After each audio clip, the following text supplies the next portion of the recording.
열왕기하 2장 15절부터 마지막 25절까지 우리 한 절씩 교독하겠습니다. 맞은편 여리고에 있는 선지자의 제자들이 그를 보며 말하기를 엘리야의 성령이 하시는 역사가 엘리사 위에 머물렀다 하고 가서 그에게로 나아가 땅에 엎드려 그에게 경배하고 그에게 이르되 당신의 종들에게 용감한 사람 50명이 있으니 청하건대 그들이 가서 당신의 주인을 찾게 하소서. 염려하건대 여호와의 성령이 그를 들고 가다가 어느 산에나 어느 골짜기에 던지셨을까 하나이다 하니라. 엘리사가 이르되 보내지 말라 하나. 무리가 그로 부끄러워하도록 강청함에 보내라 한지라. 그들이 50명을 보냈더니 사흘 동안을 찾되 발견하지 못하고 엘리사가 여리고에 머무는 중에 무리가 그에게 돌아오니 엘리사가 그들에게 이르되 내가 가지 말라고 너희에게 이르지 아니하였느냐 하였더라. 그 성읍 사람들이 엘리사에게 말하되 우리 주인께서 보시는 바와 같이 이 성읍의 위치는 좋으나 물이 나쁨으로 토산이 익지 못하고 떨어지나이다. 엘리사가 이르되 새 그릇에 소금을 담아 내게로 가져오라 하매 곧 가져온지라. 엘리사가 물 근원으로 나아가서 소금을 그 가운데 던지며 이르되 여호와의 말씀이 내가 이 물을 고쳤으니 이로부터 다시는 죽음이나 열매 맺지 못함이 없을지니라 하셨느니라 하니 그 물이 엘리사가 한 말과 같이 고쳐져서 오늘에 이르렀더라. 엘리사가 거기서 베델로 올라가더니 그가 길에서 올라갈 때 작은 아이들이 성읍에서 나와 그를 조롱하여 이르되 대머리에 올라가라 대머리에 올라가라 하는지라. 엘리사가 뒤로 돌이켜 그들을 보고 여호와의 이름으로 저주하매 곧 수풀에서 암곰 둘이 나와서 아이들 중에 42명이 찢었더라. 엘리사가 거기에서부터 갈멜산으로 가고 거기에서 사마리아로 돌아왔더라. 아멘. 열왕기하 말씀은 좀 열왕기 상하고 계속 하나의 성경인데 좀 인위적으로 잘라놨죠. 열왕기 상하를. 그래서 내용이 자꾸 끊겨요. 엘리야 스토리도 열왕기 상하에서 끊어지고 좀 부적절하게 문단 나누기를 했다. 이런 생각이 들어요. 지금처럼 종이로 된 성경 시대가 아니고 양피지나 파피루스 두루마리에 이렇게 성경을 기록하다 보니까 부피가 굉장히 커졌어요. 그래서 이제 나눈 거죠. 책이 너무나 성경 한 권 열왕기 상하를 합본해서 원래는 가지고 있었을 텐데 그것이 너무 부피가 크니까 후대에 나누었는데 어디서 자를까 이거는 나누는 사람들의 랍비들의 선택이었을 텐데 열왕기 상하가 끊어지는 부분이 좀 인위적이어서 자연스럽게 연결이 안 돼요. 이 말을 제가 왜 드리냐면 열왕기 하를 우리가 묵상하기 시작했는데 열왕기 하를 이해하시려면 열왕기 상을 읽으셔야 된다는 뜻이에요. 열왕기 상에서부터 쭉 연결되어서 열왕기 하까지 이어지는 성경이기 때문에 열왕기 하 1장부터 읽으시면 갑자기 이게 좀 내용 파악이 어렵게 되어 있어요. 그래서 아합의 아들 아하시아, 그 다음에 그의 아들, 아하시아는 아들이 없었거든요. 2년 통치하고 죽었는데 그래서 다시 그의 형제 아하시아의 형제인 아합과 이세벨의 아들 여호람이 통치하는 이 과정도 좀 중간에 끊긴 아하시아의 통치도 중간에 끊겼고요. 엘리야 선지자의 사역도 중간에 끊겼고요. 이런 식으로 조금 열왕기하 1장이 시작될 때 내용이 좀 자연스럽지 않으니까 뭔가 새롭게 시작하는 것이 아니라 앞에서 하던 이야기가 끝나지 않고 중간에 끊기고 다시 중간에서 시작되는 느낌을 받으실 거예요. 그러니까 열왕기하 읽으실 때는 열왕기 상에서부터 이렇게 읽어오시는 것이 좋습니다. 이렇게 제가 늘 말씀드립니다.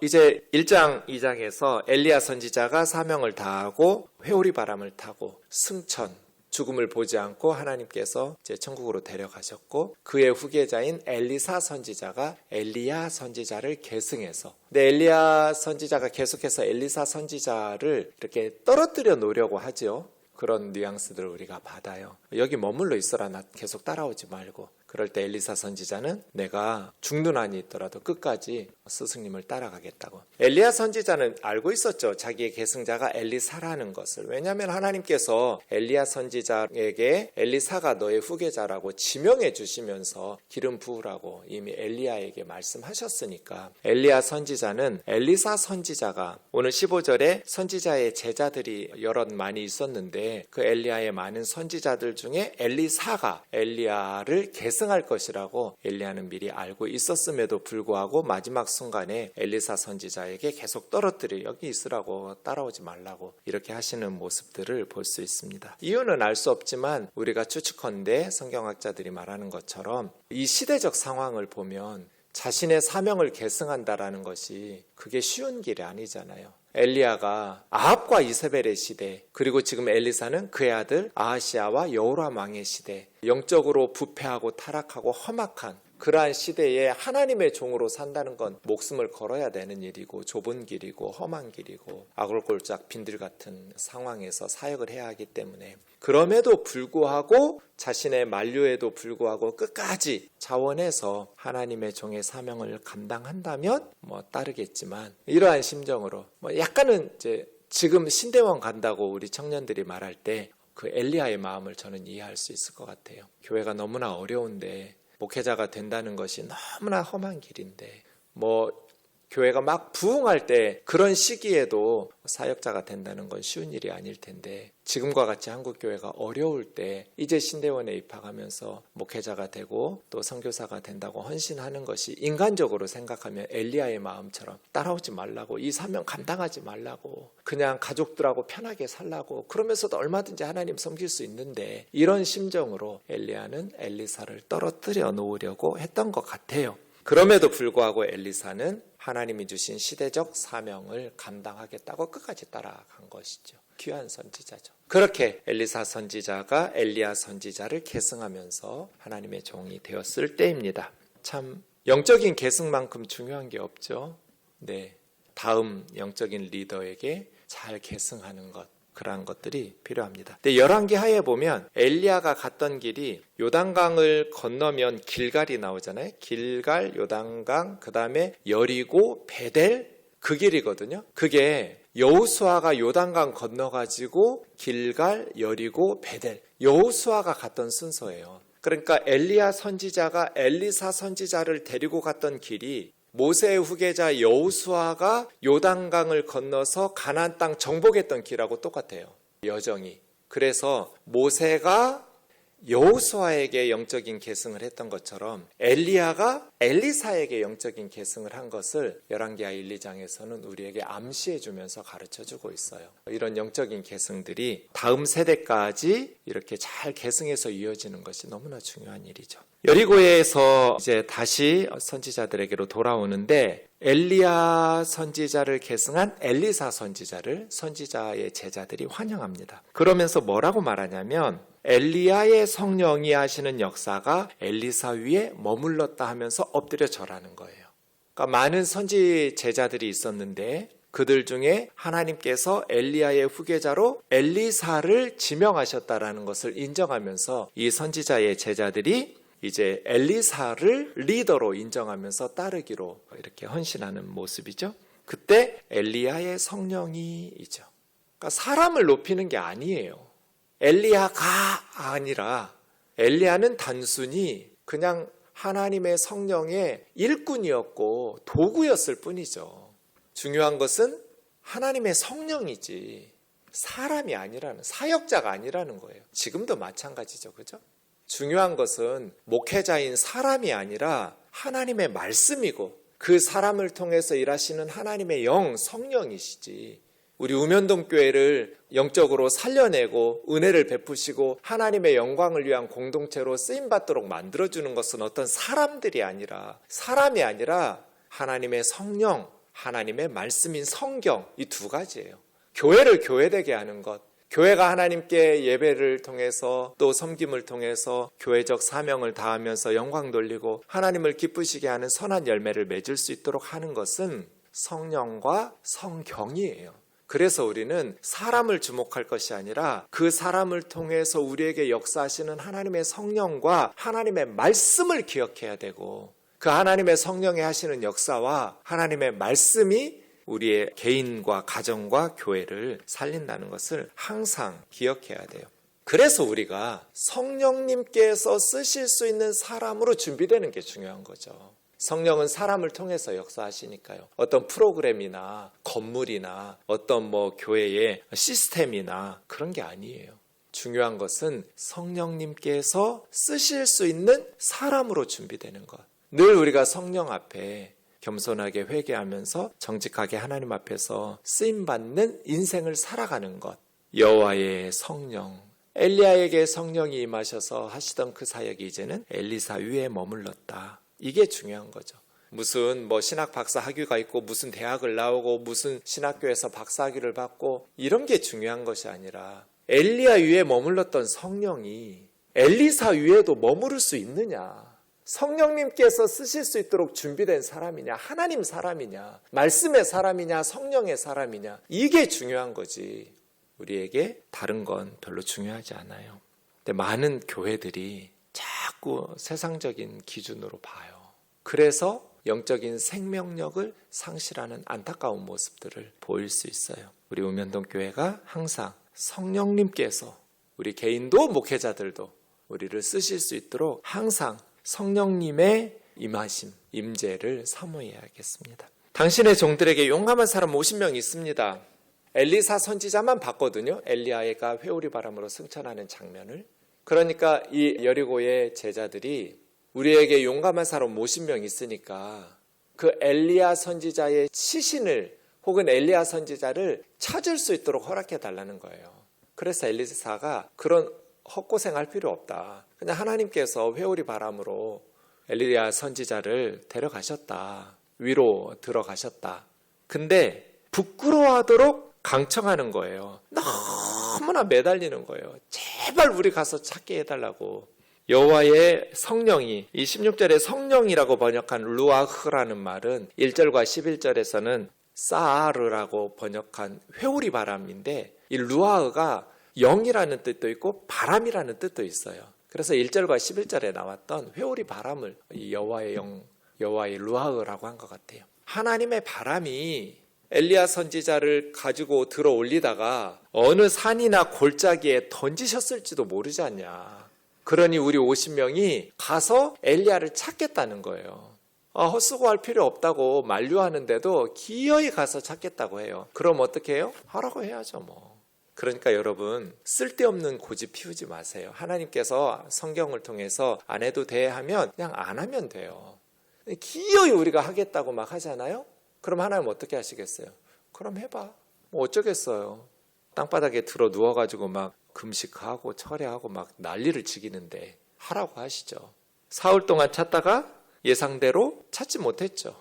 엘리사 선지자가 말한 것처럼. 그래서 엘리사가 말하죠. 내가 가지 말라고 너에게 말하지 않았냐.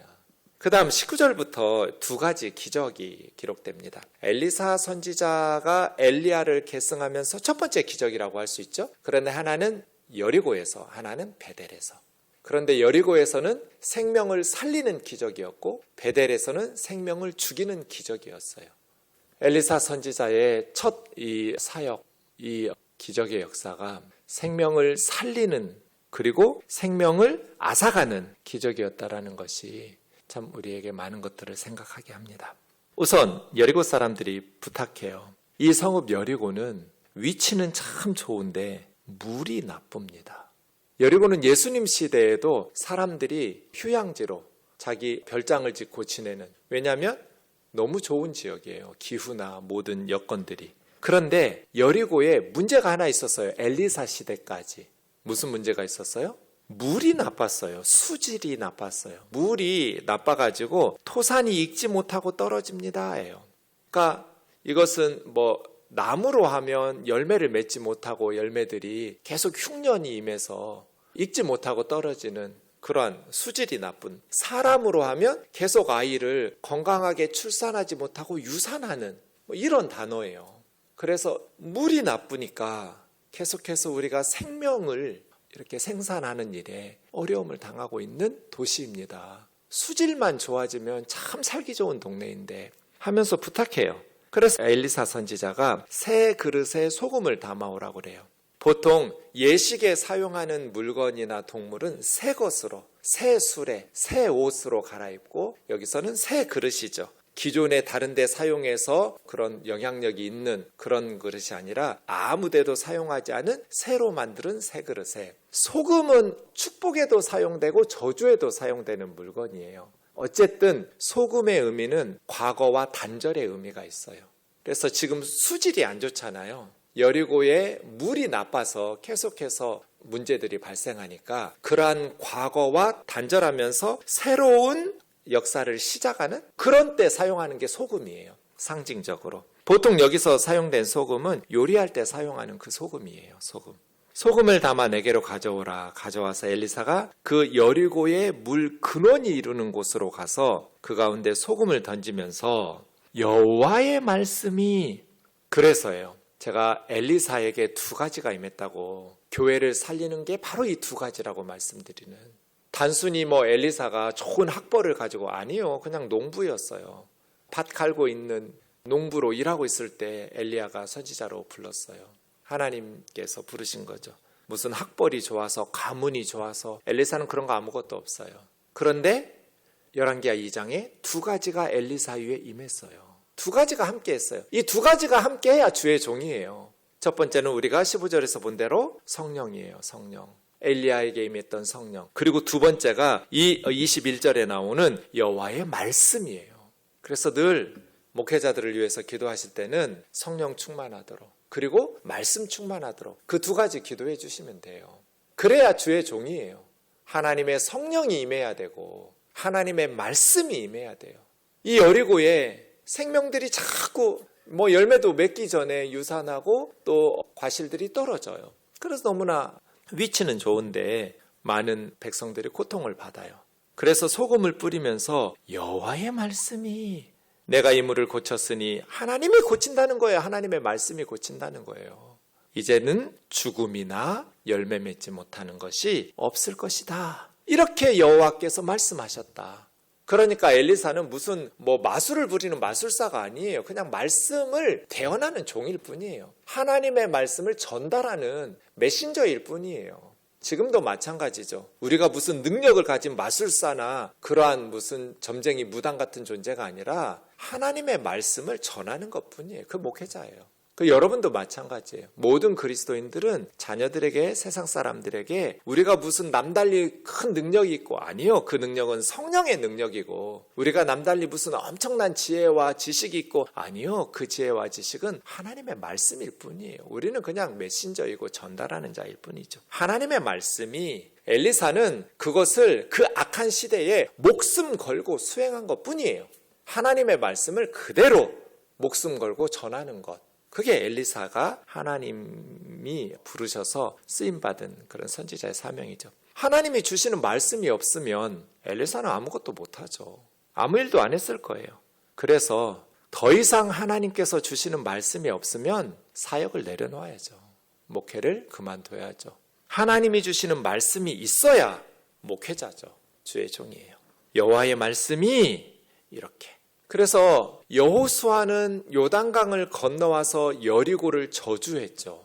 그런데 엘리사가 요단강을 건너와서 여리고를 축복하면서 살려낸 거예요. 여호수아 때 하나님께서 하셨던 여리고의 저주가 엘리사 선지자를 통해서 풀어진 것이죠.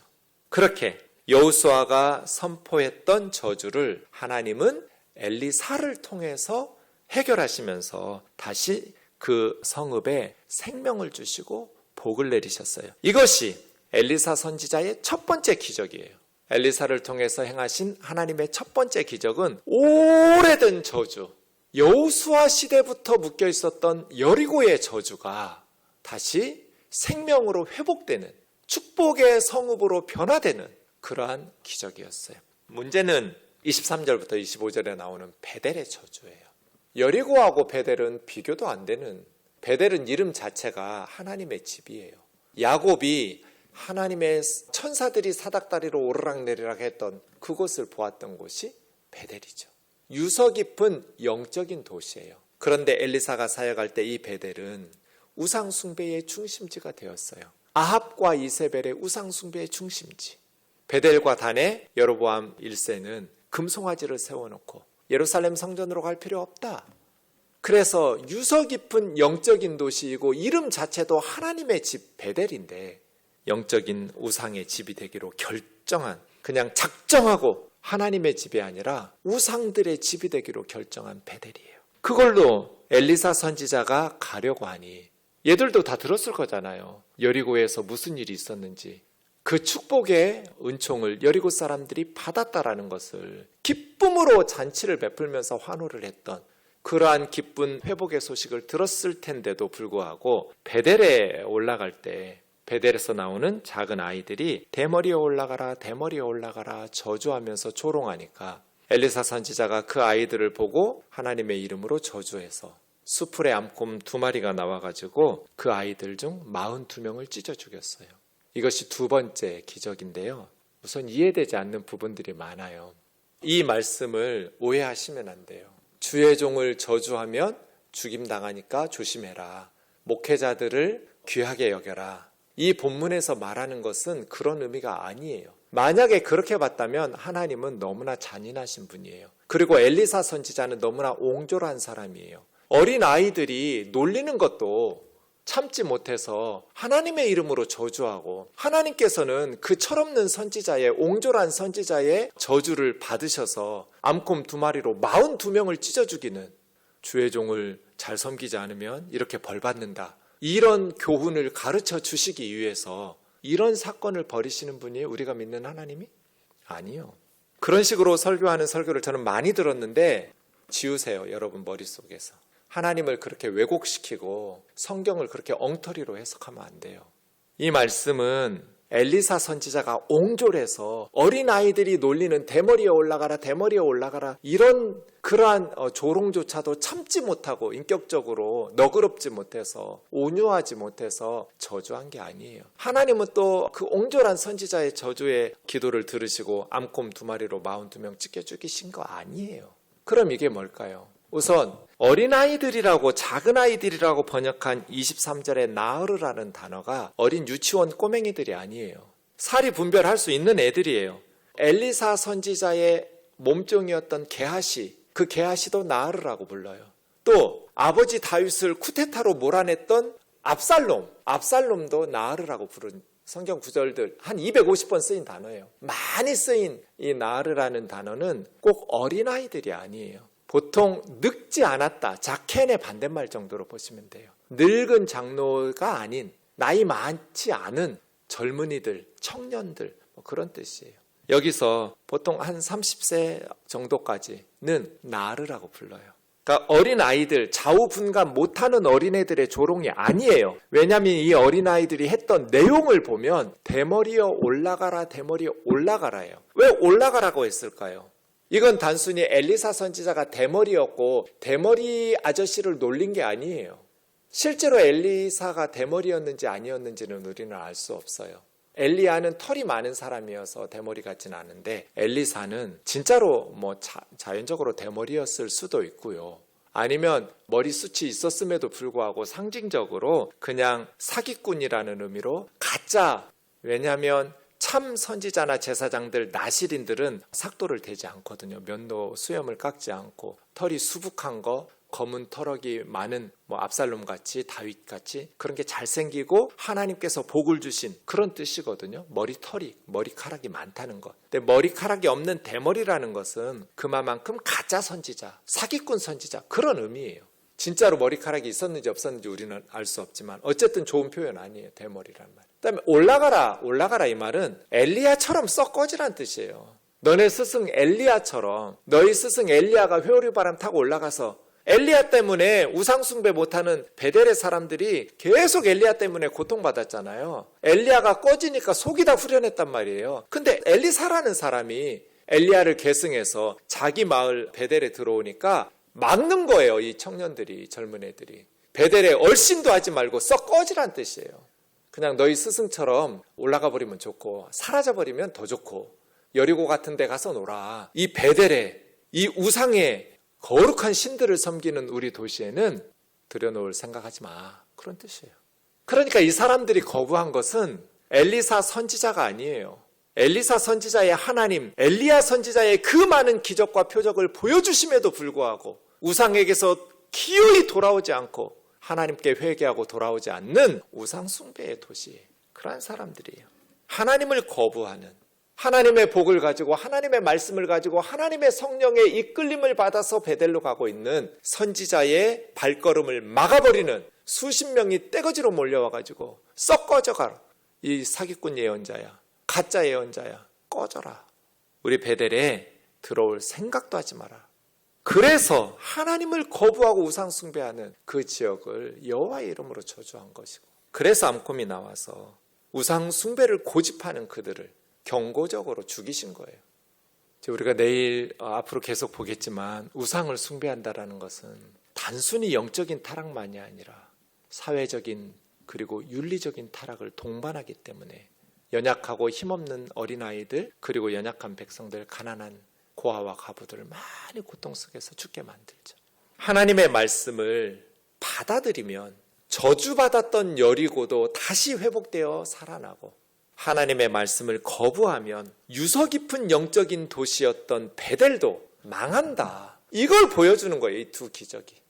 이 여리고와 베델은 너무나 극명하게 생명을 살리는 기적과 생명을 앗아가는 두 기적을 통해서 하나님의 말씀을 받아들이는 도시는 그렇게 저주받았던, 고통받아서 생명을 열매 맺지 못했던 도시도 다시 회복과 하나님의 복을 누리게 되고, 아무리 신앙의 전통이 있고 유서 깊은 영적인 가문이고 몇 대째 예수를 믿고 그랬을지라도 하나님의 말씀을 거부하면 저주를 받는다, 죽는다는 것을 보여주는 것이죠. 이제 우리는 예수 그리스도 안에서 하나님의 모든 약속이 응축된 것을 믿어요.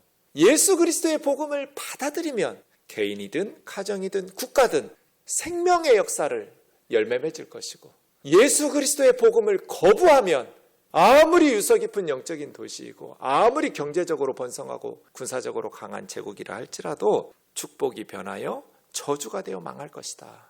이것이 이 열왕기하 뒷부분 두 가지 사건이 우리에게 주시는 영적인 경고입니다. 기도하겠습니다. 존귀하신 하나님 아버지, 감사합니다. 하나님은 하나님의 백성들을 사랑하셔서 하나님의 종들을 세워주셨습니다. 하나님의 종들에게 하나님의 성령과 하나님의 말씀이 임하게 하여 주옵소서. 아무리 세상적인 조건들을 잘 갖추고 스펙이 탁월하다 할지라도 하나님의 성령과 하나님의 말씀이 함께하지 않는 것은 하나님의 종이 될 수 없사오니, 존귀하신 하나님, 우리 우면동 목회자들과 리더들에게, 모든 성도들에게 여호와의 성령과 여호와의 말씀을 날마다 부어 주옵소서. 여리고와 베델의 엘리사의 첫 번째 두 기적을 기억하면서 하나님의 말씀을 받아들이면 저주받았던 도시도 축복의 도시로 변하여지고, 하나님의 말씀을 거부하면, 거절하면 유서 깊은 영적 도시도 저주받아 망하고 죽음의 역사를 이루는 것을 가르치셨사오니, 날마다 하나님의 말씀 앞에 아멘으로 순종하며 따르는 우면동 교우들이 되게 하여 주옵소서. 예수님의 거룩하신 이름으로 기도하옵나이다.